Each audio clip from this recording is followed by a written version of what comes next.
아버지 감사합니다. 세상의 수많은 소리를 뒤로하고 주님의 부르심에 응답하여 예배의 자리에 나오게 하시니 감사합니다. 피곤함과 염려, 세상의 욕심을 이 시간 십자가 앞에 내려놓고 오직 주님의 음성에만 귀 기울일 수 있는 이 시간이 될 수 있도록 인도하여 주옵소서. 예배를 드리는 동안 내가 여기 있나이다 말씀하옵소서 고백하는 순종의 심령을 허락하여 주시고 우리를 부르신 주님의 뜻을 온전히 깨닫는 귀한 시간이 될 수 있도록 인도하여 주옵소서. 역사의 주인이신 하나님을 바라보며 하나님의 영광을 경험하는 복된 예배가 될 수 있도록 인도하여 주옵소서. 모든 것 감사드리옵고 예수 그리스도의 이름으로 기도드렸습니다. 아멘. 오늘도 하나님의 구원의 은혜를 기억하며 또 예배 자리에 나온 여러분을 주님의 이름으로 축복합니다. 예배의 시간은 단순히 우리가 하나님께 나아가는 시간이 아니죠. 사실 예배의 시간은 하나님께서 먼저 우리를 부르시는 시간입니다. 하나님께서 창조 때부터 사람을 부르셨고 또 아브라함을 부르셨고 모세를 부르셨고 또 신약 시대에 와서는 복음의 증인으로 제자들을 불러주셨습니다. 그리고 오늘도 하나님의 백성들을 예배의 자리로 불러주신 분이 바로 하나님이십니다. 성경에서 주일을 지킨다라는 것은 단순히 그래서 하루를 쉬는 것을 의미하지 않습니다. 하나님의 부르심에 응답하는 믿음의 행위가 바로 그것이죠. 그래서 세상의 일과 욕심, 염려를 잠시 내려놓고 하나님께서 내게로 오라고 하시는 그 음성에 순종하는 시간이 바로 예배임을 우리는 잊어서는 안 됩니다. 우리는 매일 수많은 부르심 속에 살아갑니다. 세상은 끊임없이 우리를 부르지요. 돈이 중요하다고 우리를 부릅니다. 성공이 중요하다고 우리를 부릅니다. 쾌락이나 즐거움의 자리로 우리를 부릅니다. 그러나 하나님께서도 우리를 부르시고 계신다라는 사실을 성경은 우리에게 말씀하여 주고 있습니다. 나를 기억하라, 내 앞에 나오라, 나를 예배하라 라고 하나님이 우리를 초청하시는 것입니다. 그러므로 이 시간 우리가 기억해야 할 것은 예배는 내가 누구의 부르심에, 누구의 부름에 먼저 반응하며 살고 있는가, 그것을 하나님 앞에 확인하는 시간입니다. 항상 보면 하나님이 부르실 때와 세상의 부르심은 동시다발적으로 일어날 때가 참 많이 있습니다. 그러나 우리가 어디에 우선순위를 두고 어디에 먼저 부르심에 반응할까, 그것이 세상의 사람과 하나님의 사람을 구분하는 그런 기준점이 되어지는 것입니다. 내가 하나님의 음성보다 세상의 소리에 더 민감하게 반응하고 있는지, 아니면 하나님의 부르심을 가장 우선순위에 두고 살아가고 있는지 우리는 이 주의를 하나님 앞에 드리며 점검하게 되어집니다. 오늘 이 자리에 나오신 여러분은 하나님의 부르심에 먼저 응답하신 분인 줄로 믿습니다. 피곤함도 있었고 해야 할 일도 있었고 또 여러 가지 사정도 있었을 것입니다. 또 피치 못할 약속들도 있었을 것입니다. 그러나 하나님의 부르심을 따라 예배의 자리에 나왔다라는 것, 그것은 결코 작은 것이 아닙니다. 하나님을 가장 귀한 분으로 고백하는 믿음의 시간이기에 하나님께서는 그 순종을 기뻐하시는 것입니다. 그러므로 이제 예배를 드린 동안 단순히 시간을 보내는 것이 아니라 주님, 제가 여기 있습니다. 주님, 나에게 말씀하여 주옵소서. 제가 듣겠습니다. 이렇게 부르신 뜻을 하나님 앞에 고백하며 하나님 앞에 서는 저와 여러분들이 되어주시기를 주님의 이름으로 축복합니다. 하나님의 부르심에 응답하는 사람은 결국 하나님의 인도하심을 경험하는 것을 우리는 성경을 통해서 깨닫게 됩니다. 그리고 그 부르심에 합당한 열매를 맺도록 하나님은 반드시 능력과 지혜와 총명을 더하여 주십니다. 오늘 예배 가운데 하나님의 음성을 듣고 그 부르심에 끝까지 순종함으로 성령의 능력과 은혜를 통하여 여러분의 일상이 하나님이 기뻐하시는 예배자의 삶이 되어지기를 주님의 이름으로 축복합니다. 우리는 날마다 하나님의 은혜의 역사를 기억하며 살아가고 있는지 그래서 돌아봐야 합니다. 그리고 어려움 속에서도 끝까지 믿음을 지키려고 애쓰고 있는지 그것 또한 우리가 분별해야 합니다. 사람은 과거를 잊어버릴 때 같은 실수를 저지릅니다. 그래서 성공하는 사람들의 특징을 이렇게 살펴보면 그 특징 중에 하나가 뭐냐면 바로 메모하는 습관입니다. 같은 실수를 반복하지 않고 실패를 거울 삼기 위해 메모합니다. 새로운 지혜를 주셨을 때 그것을 기억하기 위해서 기록하는 것이죠. 기념일도 마찬가지죠. 우리가 어떤 기념일, 국경일을 통해서 과거의 불행과 실패를 되새기며 다시는 그런 실패 가운데 살아가지 않기 위해서 그 국경일을 기억하며 그 의미를 되새기게 되어지는 것입니다. 신앙생활도 마찬가지죠. 하나님께서 베푸신 은혜와 인도하심을 잊어버리면 현실 앞에 우리는 불평하게 되고 결국 하나님보다 세상을 더 사랑하는 그러한 모습들로 살아가게 되어집니다. 이스라엘에도 3대 절기가 있죠. 유월절이 있죠. 하나님의 구원을 기억하는 날입니다. 칠칠절이 있습니다. 하나님 앞에 감사의 시간들을 갖는 것이죠. 초막절을 통해 하나님의 보호와 인도하심을 기억하는 것입니다. 우리도 처음 신앙생활을 했던 기억, 또 고난과 어려움 속에서 지켜주셨던 기억, 늘 나를 감사함으로 인도해 주셨던 기억, 그러한 믿음의 기억들이 결국 이 자리에 우리를 세우도록 인도하셨고 또 하나님의 말씀을 따라 살아가는 힘이 되어지는 줄로 믿습니다. 사도행전 7장은 초대교회 최초의 순교자인 스데반의 순교와 또 설교를 기록하고 있습니다. 스데반은 복음을 전하다가 잡혀왔죠. 그래서 공회 앞에 서게 됩니다. 그 공회 앞에서 우리 같으면 어떻겠습니까? 우리가 복음을 전하다가 억울한 일을 당해요. 그러면 우리는 우리 스스로를 먼저 변호하고 싶어 할 겁니다. 그런데 이 스데반은 자신을 변호하기보다 이스라엘의 역사를 통해 하나님께서 함께 하시는 그 신실하심을 증거하고 있습니다. 스데반은 그래서 아브라함과 요셉과 모세의 역사를 통해 하나님께서 항상 자기 백성을 인도하셨음을 설명해 주고 있습니다. 지금 공회 앞에 섰다라는 것은 유대인 지도자들 앞에 서 있는 것입니다.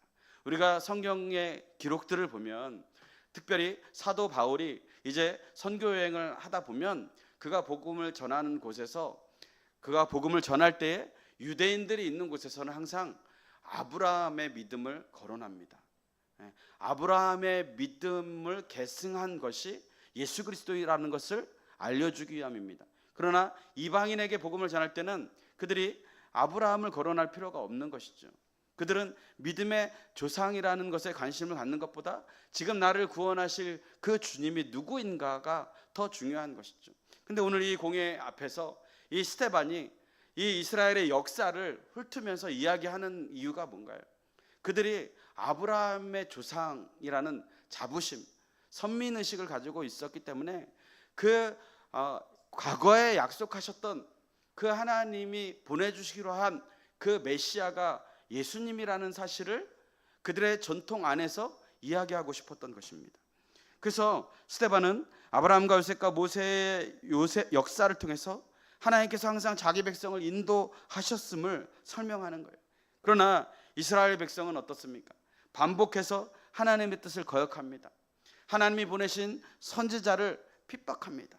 결국 하나님께서 보내주신 예수까지 배척하게 되어지는 사건을 이 이스라엘의 역사를 통해서 지금 이 스데반이 일목요연하게 증거하고 있다는 사실이에요.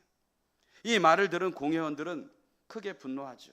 왜냐하면 과거의 역사 가운데서 하나님의 선지자들을 핍박하고 박해하고 죽였던 그 종교 지도자들이 자신들이라는 사실을 지금 공공연하게 드러내고 있는 것입니다.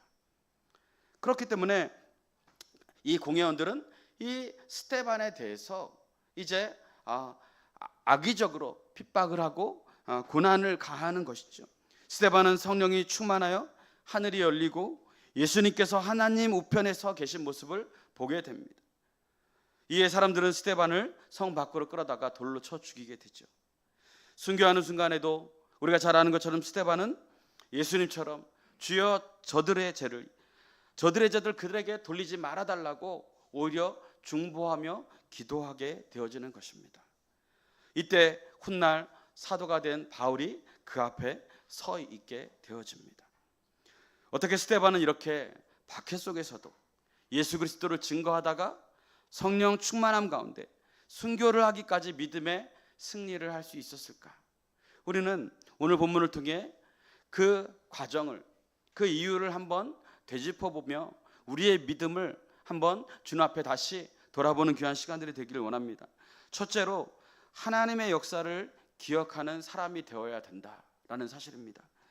오늘날 회사나 이 대학 시험을 볼 때 면접의 비중이 중요성이 굉장히 커졌습니다. 왜냐하면 그 과정을 통해 그 사람의 성장 배경과 그 사람이 인생 가운데 겪었던 경험, 그러니까 그 사람의 인생의 스토리를 보겠다라는 것이에요. 과거에 경험했던 일들이 그 사람에게 어떤 영향을 끼치고 있는지, 그리고 그 영향을 끼쳤다면 회사나 학교가 요구하는 인재로서의 정서와 창의성을 가지고 있는가를 보겠다라는 것입니다. 오늘 스데반은 아브라함으로부터 시작해서 요셉, 모세에 이르기까지 이스라엘의 역사를 길게 설명을 하게 되는데, 왜 그는 과거의 역사를 이렇게 길게 설명하고 있을까요? 그 이유는 하나님께서 언제나 자기 백성을 인도하고 계셨음을, 그리고 지금도 여전히 과거의 그 하나님이 우리와 함께 하고 계셨음을 보여주는 그러한 모습을 증거하기 위해서입니다. 그래서 아브라함이 갈대아 우르에 있을 때도 하나님이 부르셨고, 요셉이 형들에게 버림받을 때도 하나님은 그와 함께 하셨습니다. 모세가 광야에서 40년 동안 훈련받을 때도 하나님은 모세와 함께 하셨습니다. 인간의 눈으로 보면 실패와 고난처럼 여길 수밖에 없지요. 우리는 단 한 달, 단 1년만 고난이 있고 우리에게 이러한 어려움이 있게 되어지면 쉽게 낙심하고 절망하고 포기할 때가 많이 있습니다. 하나님이 나와 함께하지 않는 것처럼 여길 때가 있습니다. 그러나 하나님은 그 모든 과정 속에서 구원의 계획을 이루고 계셨다라는 사실을 이 스데반은 증거하고 있는 것입니다. 결국 성경은 역사의 주인이 하나님이시다라는 사실을 이 스데반은 이야기하고 싶었던 것입니다. 우리의 삶도 마찬가지. 때로는 이해되지 않는 일들이 있습니다. 기도했는데 응답이 되어지지 않는 것 같습니다. 열심히 일하고 믿었는데 어려움이 찾아올 때가 있습니다. 그러나 지나고 보면 하나님은 한 번도 우리를 떠나신 적이 없었다라는 사실을 뒤늦게 깨닫게 되어집니다. 성경에서 요셉은 형들에게 팔려 애굽의 노예 생활을 이어갔습니다. 정직하게 일했지만 누명을 쓰고 감옥에까지 갇히게 되었습니다. 인간적으로 보면 너무나 큰 실패요, 너무나 큰 좌절의 기회입니다. 하나님이 요셉을 버린 것처럼 느꼈을 것이고 삶의 소망이 전혀 보이지 않았을 것입니다. 그러나 하나님은 그를 통해 내가 하고자 하는 일들이 성공하고 삶이 풍요로워지는 것이 형통이 아니라 하나님이 나와 함께 하시는 것이 형통이라는 것을 깨닫게 해주셨다는 사실입니다. 여러분, 우리가 잘 되고 우리가 모든 것이 풍요로울 때는 형통하다라는 것을 금방 느낄 수 있어요. 그죠? 그러나 그러한 형통함은 온전한 형통이 아닙니다. 고난과 어려움과 내 힘으로 견딜 수 없는 그러한 절망의 수렁 가운데 있을 때도 하나님이 나를 지켜주시고 나와 함께 하신다라는 사실을 믿는 형통함이 있느냐, 그것이 우리에게 중요하다라는 사실입니다. 오늘 9절에서 10절 말씀을 한번 같이 보겠습니다. 시작. 하나님이 그와 함께 계셔 그 모든 환난에서 건져내사 애굽 왕 바로 앞에서 은총과 지혜를 주시매 바로가 그를 애굽과 자기 온 집의 통치자로 세웠느니라. 하나님이 그와 함께 계셨다. 그죠? 하나님이 요셉과 함께 계시는 것이 형통함이었습니다. 하나님이 그와 함께 하시니까 고난도 극복하고 모든 환난에서 건져 주셨다라고 말씀하는 것입니다. 그리고 끝까지 하나님을 신뢰할 때 그는 구원을 받을 뿐만 아니라 이스라엘 민족을 구원하는 놀라운 믿음의 구원의 통로로 쓰임받게 됩니다. 하나님의 역사를 기억하는 사람이 되어야 하는 이유는 역사 가운데 계셨던 그 하나님이 지금도 우리와 함께 하신다라는 사실을 믿으라는 것입니다. 그 하나님은 우리를 모든 환난에서 건지시는 분이시라는 사실입니다. 그것을 믿을 때 역사 가운데 임하였던 그 하나님이 지금도 나의 인생의 역사 가운데 함께 하신다라는 사실을 우리는 믿게 되어지는 줄로 믿습니다.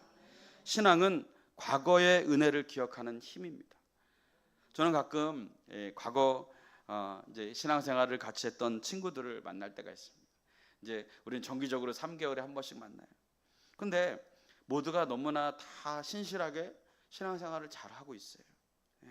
그러다 보니 늘 모여서 하는 얘기가 과거에 받았던 은혜, 과거에 하나님께서 나에게 주셨던 그 믿음, 또 그동안 우리가 만나기 전까지 나의 삶 속에서 역사하신 그 하나님, 그 인도하심을 항상 나누게 됩니다.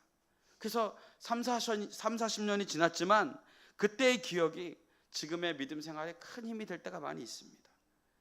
우리 교회는 2주에 한 번씩 성경 나눔을 하죠. 소그룹 모임을 갖습니다. 오늘 오후에도 우리가 갖게 되어지는데, 사실 그 시간은 우리가 성경 공부를 하는 시간이지만 더 깊은 의미가 있습니다. 그것은 뭐냐면 한 주 동안 내 삶 가운데 역사하셨던 그 하나님의 은혜를 기억하자라는 것입니다.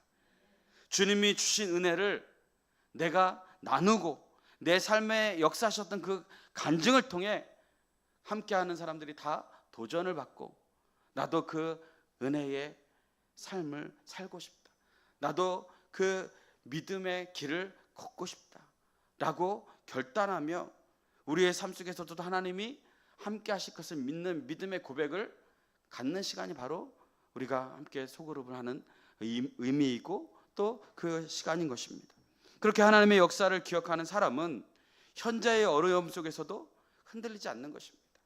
그러므로 우리는 늘 하나님이 베풀어 주신 그 은혜를 기억해야 합니다. 하나님이 응답해 주셨던 순간을 기억해야 합니다.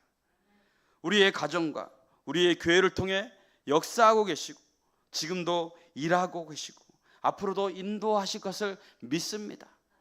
그 믿음을 통해서 하나님은 오늘도 우리에게 내일을 살아갈 힘을 허락해 주시는 줄로 믿습니다. 우리 시편 55편 22절을 함께 읽겠습니다. 시작. 내 짐을 여호와께 맡기라. 그가 너를 붙드시고 의인의 요동함을 영원히 허락하지 아니하시리로다. 이것이 다윗이 고백한 시입니다. 다윗은 큰 고난과 배신 속에서 하나님께 부르짖었습니다.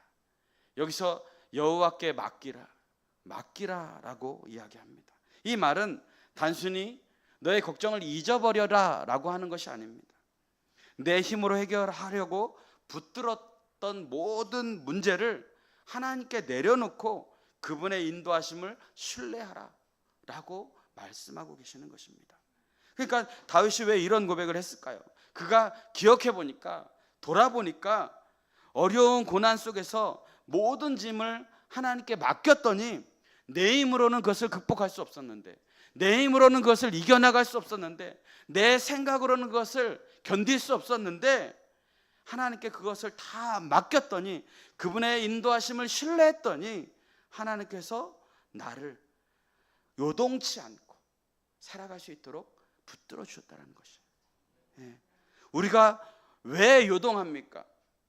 왜 염려합니까? 오늘 다윗이 그렇게 얘기하는 거예요. 의인의 요동함을 영원히 허락하지 아니하시겠다. 어떤 사람에게? 여호와께 모든 짐을 맡기는 자에게. 하나님이 이 시간 우리에게 말씀합니다. 너의 모든 짐을 여호와께 맡기라.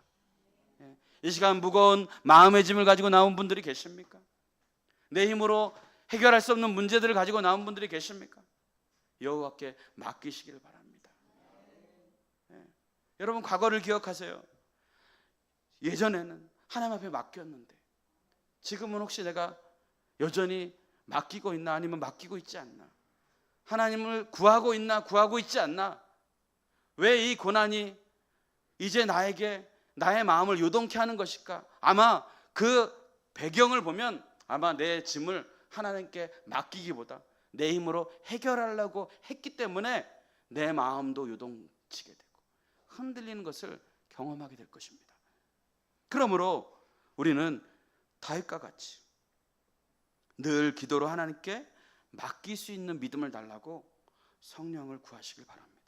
그러므로 우리는 모든 짐을 맡기고 하나님의 인도하심을 믿으며 오늘도 살아갈 수 있도록 하나님이 우리를 이 자리에 불러주셨음을 믿고 흔들림 없이 여러분의 모든 짐을 여호와께 맡기는 그런 은혜가 있기를 소망합니다. 두 번째로 성령의 음성에 순종하는 사람들이 되어야 합니다. 스데반은 역사를 기억하며 이스라엘의 실패를 지적합니다. 그들은 홍해를 건넜습니다. 만나를 먹었습니다. 광야에서 불기둥과 구름기둥으로 인도함을 받았습니다. 이 상황을 보면 이들이 하나님을 오히려 믿지 않는다라는 게 더 신기할 따름입니다. 그죠? 우리가 살아가면서 이들이 경험했던 그 기적을 단 하나라도 기억하고 경험한다면 우리가 하나님을 안 믿을 수 없겠죠. 그런데도 불구하고 이들은 하나님을 여전히 신뢰하지 않았습니다.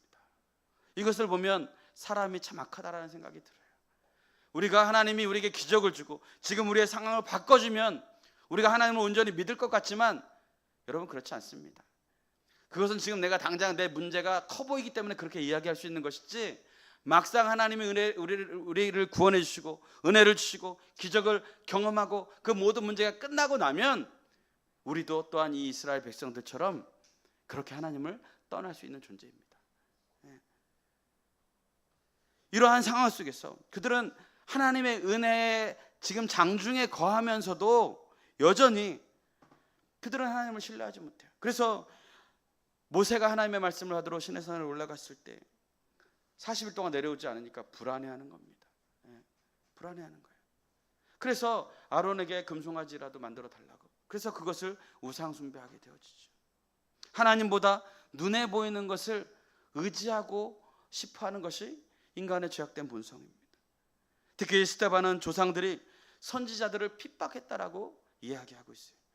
하나님은 계속해서 선지자들을 보내서 돌아와라, 깨달아라, 회개해라 라고 계속 선지자들을 보내십니다. 말씀해 주세요.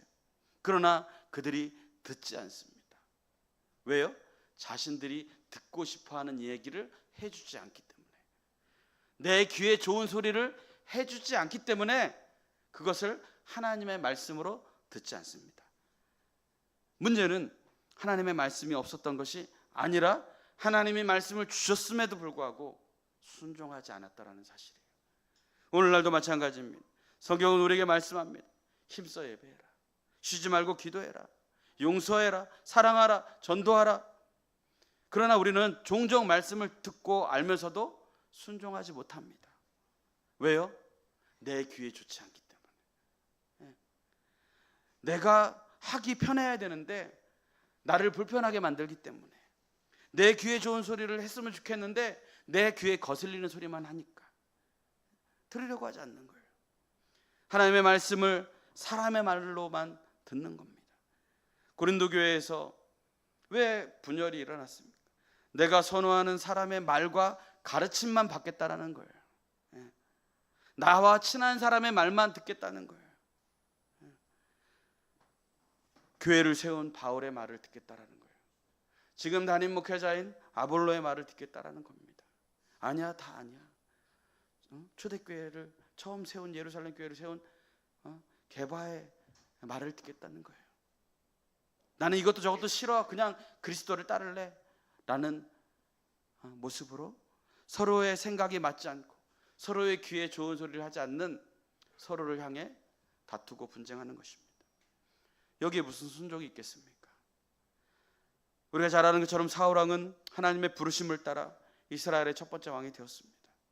왕으로 부르심을 받았다라는 것은 하나님께서 그를 대리 통치자로 세워주셨다라는 거예요. 대리 통치자를 세워주셨으니까 대리 통치자는 누구의 뜻을 백성에게 전달하는 거예요? 하나님의 뜻을 따라 나라를 다스려야 되는 거예요. 그런데 그가 그렇지 않았다는 거죠. 그는 전쟁 때마다 하나님의 뜻을 구해야 했습니다. 이 전쟁의 승패가 하나님께 달려있기 때문에 그렇습니다. 그래서 전쟁을 치를 때마다 그 전에 예배를 드리고 전쟁을 나가는 거예요. 전쟁의 승패가 하나님의 손에 달려있음을 믿으라는 그런 하나님의 사인인 거죠. 블레셋과의 전쟁을 목전에 두고 있었습니다. 상황이 급박히 돌아갑니다. 이제 빨리 예배를 드리고 하나님의 뜻 가운데 전쟁에 임해야 합니다. 그런데 사무엘이 전쟁 전에 와서 제사를 드리겠다라고 했는데 시간이 돼도 오지 않는 겁니다. 이스라엘 백성들이 흩어지기 시작합니다. 군사들도 동요되기 시작해서 떠나가기 시작합니다. 사울의 마음이 조급해졌습니다. 이러다가 전쟁도 치르지 못하고 우리 다 죽는 거 아니야? 라는 생각이 듭니다. 여러분이라면 어떻게 하시겠습니까? 두려움이 임합니다. 염려가 됩니다. 그래서 그는 결심합니다. 그래, 예배만 드리면 되지 뭐. 내가 예배를 인도하자. 그래서 자신이 제사를 집례할 자격이 없음에도 불구하고 내가 제사를 지내야 되겠다고 결정하고 자기의 뜻대로 합리적이라고 생각하고 그 일을 행하게 되어집니다. 우리가 보기에는 그래도 예배 드렸잖아, 그래도 예배 드렸잖아 라고 이야기할 수 있습니다. 그러나 하나님은 책망하십니다. 너 교만이야, 그거 너 교만이야 라고 이야기하는 거예요. 결국 하나님은 뭐라고 얘기하시나요? 사무엘상 15장 22절 한번 보겠습니다. 시작. 사무엘이 이르되 여호와께서 번제와 다른 제사를 그의 목소리를 청종하는 것을 좋아하심같이 좋아하시겠나이까? 순종이 제사보다 낫고 듣는 것이 순양의 기름보다 나으니. 하나님은 예배를 기뻐하십니다. 그러나 순종이 없는 예배는 더 이상 예배가 아니라라는 거예요. 신앙의 성숙은 말씀을 많이 아는 데 있지 않습니다. 현실을 따르는 것보다 말씀을 따라야 하는 것이, 잘못을 지적하는 것이 세상에서 가장 쉬운 일입니다. 신앙은 말씀대로 사는 것, 즉 순종이 신앙을 결정합니다. 성령께서는 지금도 말씀을 통해 우리를 인도하십니다. 나에게 불이익이 될 수도 있고 사람들에게 인정을 받지 못하는 순간이 있을 수도 있습니다. 세상 즐거움을 잠시 내려놔야 할 때도 있습니다. 내 생각과 다른 순종을 원하실 때도 있습니다. 그러나 순종이라는 것이 뭔가요? 내 생각과 다르지만 하나님의 뜻이기에 내 생각을 접고 내 의지를 내려놓고 하나님이 옳습니다 라고 우리의 의지를 하나님 앞에 드리는 것입니다. 그래서 순종이 어려워요. 내 고집을 꺾어야 하니까, 내 의를 내려놔야 하니까. 그래서 목이 곧은 백성이라고 하나님이 이스라엘 백성들을 책망하시면서 그들을 버려야 하는 이유에 대해서, 심판해야 되는 이유에 대해서 이야기하잖아요. 목이 곧은 백성이 뭐라 그랬어요? 고집이 센 백성이라는 거예요. 하나님의 말씀을 듣지 않고 자신의 생각과 자신의 의를 따라서 살아가려고 하는 거예요. 이 백성을 하나님이 기뻐하시지 않겠다라고 말씀하시는 겁니다. 혹시 하나님이 오늘도 내게 주신 사명이 있지만 내가 미루고 있는 순종은 무엇입니까? 십계명은 구원받은 백성에게 주신 믿음의 가치관이 무엇인지를 보여줍니다.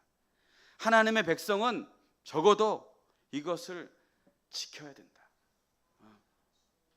이 나라의 백성이면 적어도 헌법이 명령하고 있는 이것들은 지키며 살아가야 된다.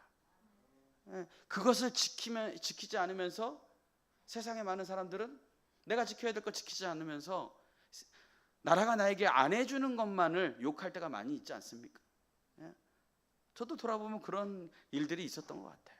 근데 그거 옳지 않다라는 것이죠. 예수님은 그것을 두 가지로 얘기하잖아요. 하나님을 사랑하고 이웃을 사랑하는 계명으로. 그래서 이것은 우리가 순종과 충성으로 지켜나가야 할 하나님의 백성으로서의 그러한 모습들을 우리에게 보여주고 있는 것입니다. 하나님께서 반복해서 말씀하시는 나의 죄가 있는데 여전히 세상의 욕심 때문에 불순종하는 부분은 없는가? 우리 스스로를 돌아봐야 합니다. 하나님의 말씀이 선포되어질 때 내 마음을 뜨끔하게 하고 내 마음을 하나님이 지적할 때 하나님 그렇습니다. 그거 저의 죄입니다. 하나님 그거 제가 잘못하고 있는 겁니다. 하나님 어떻게 해야 되겠습니까? 베드로의 설교를 들었을 때 그 초대교회에 함께 모였던 그 은혜 받은 성도들이 이제 우리가 어찌할꼬 이야기하지 않습니까? 회개하고 성령 충만을 받으라고 이야기하고 있죠. 우리가 하나님의 말씀을 들을 때 하나님 어찌하면 좋겠습니까? 그럴 때 하나님 우리에게 말씀하시는 거예요. 회개하고 성령의 충만을 받으라. 그리고 성령의 다스림을 받으라는 거예요. 내 의지와 내 생각을 내려놓고 성령의 다스림을 받는 것이 중요하다라는 거예요. 부설종을 통한 세상의 이익 때문에 순종을 미루시면 안 됩니다. 순종은 하나님의 축복을 경험하는 가장 빠른 길입니다. 성령의 음성에 순종하는 것은 말씀 앞에 나를 세우는 것이고 순종으로 요단강을 건너가는 것이에요. 세 번째로 끝까지 믿음을 지키는 사람이 되어야 합니다. 스데반의 설교를 들은 사람들은 분노했습니다. 그런 생각을 해요. 이때라도 들었으면 얼마나 좋았을까? 이때라도 마음을 돌이켰으면 얼마나 좋았을까? 라는 생각들을 해보게 됩니다. 제가 설교를 하면서도 항상 생각하는 것이 있어요. 우리 성도들이 지금 이 말씀을 듣는 이 순간이라도 깨달으면 얼마나 좋을까? 하나님 앞에 좀 마음을 돌이켜보면 얼마나 좋을까? 라는 생각들을 해보게 됩니다. 그러나 역사 속에서 선지자들을 죽였던 자들이 종교 지도자들이었던 것처럼 예수님을 죽인 자들이 자신들이라는 피할 수 없는 그 사실을 인정하고 싶지 않은 것입니다. 그래서 그것을 인정하지 못하니까 회개하지 않는 거예요. 그리고 그것을 무마시키기 위해서 스데반의 입막음을 하고 돌로 쳐 죽이는 것입니다. 그러나 놀라운 사실은 그 다음에 보여집니다. 그는 죽는 순간에도 두려워하지 않습니다. 오히려 자신을 죽이려고 하는 사람들을 위해서 기도합니다. 주여 이 죄를 그들에게 돌리지 마옵소서. 주여 이 죄를 그들에게 돌리지 마옵소서. 자신을 탓하고 자신을 핍박하고 자신을 죽이려고 혈안이 되어 있는 저들조차도 하나님 앞에 구원받아야 할 백성들입니다. 긍휼의 마음이 고백되어지는 것입니다. 죽음의 순간까지 믿음을 지키고 끝까지 복음을 전했던 사람이 스데반입니다. 이 모습은 십자가 위에서 원수를 위해 기도하신 예수님의 모습과 닮아 있습니다. 스데반은 죽는 순간까지 예수님을 바라봤습니다. 여기서 우리가 깨닫는 것은 믿음은 우리의 시선을 주님께 두는 것입니다. 언제까지요? 죽음의 순간까지도. 신앙의 진짜 가치는 그래서 시작보다 끝이 중요합니다. 끝까지 주님을 바라보고 걸어가느냐. 많은 사람들이 믿음은 잘 시작해요. 그러나 끝까지 지켜지는 사람이 많지 않습니다. 주님을 위해 살겠노라고 고백하다가도 사업이 안 되고 사람과의 관계가 틀어지고 물질의 문제가 생기고 학업이 어려움을 겪게 되면 그 좋던 믿음이 다 사라집니다.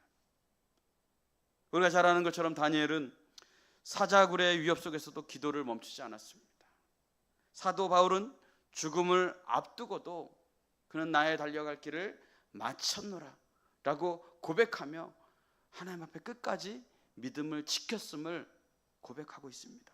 우리 디모데후서 4장 7절 말씀을 한번 보겠습니다. 시작. 나는 선한 싸움을 싸우고 나의 달려갈 길을 마치고 믿음을 지켰으니. 여러분 선한 싸움을 싸우시길 바랍니다. 그리고 나의 달려갈 길을 마치기까지 믿음을 지키시길 바랍니다.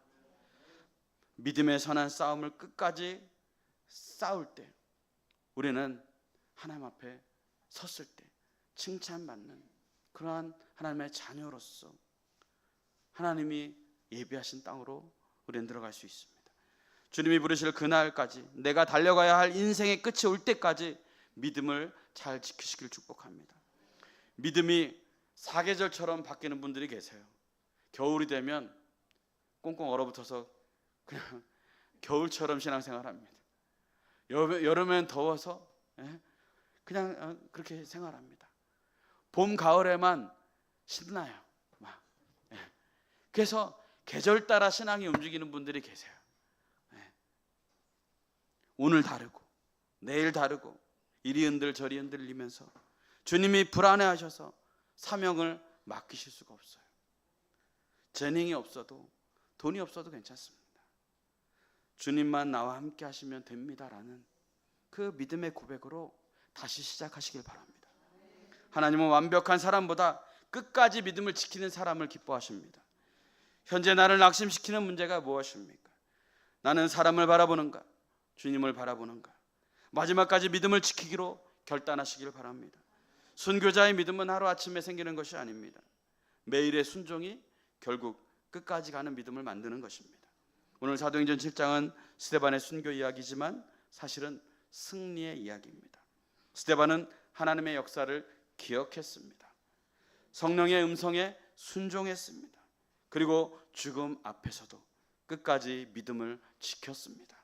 오늘 우리도 하나님의 은혜를 기억하며 살아가기를 축복합니다. 말씀에 순종하며 살아가기를 축복합니다.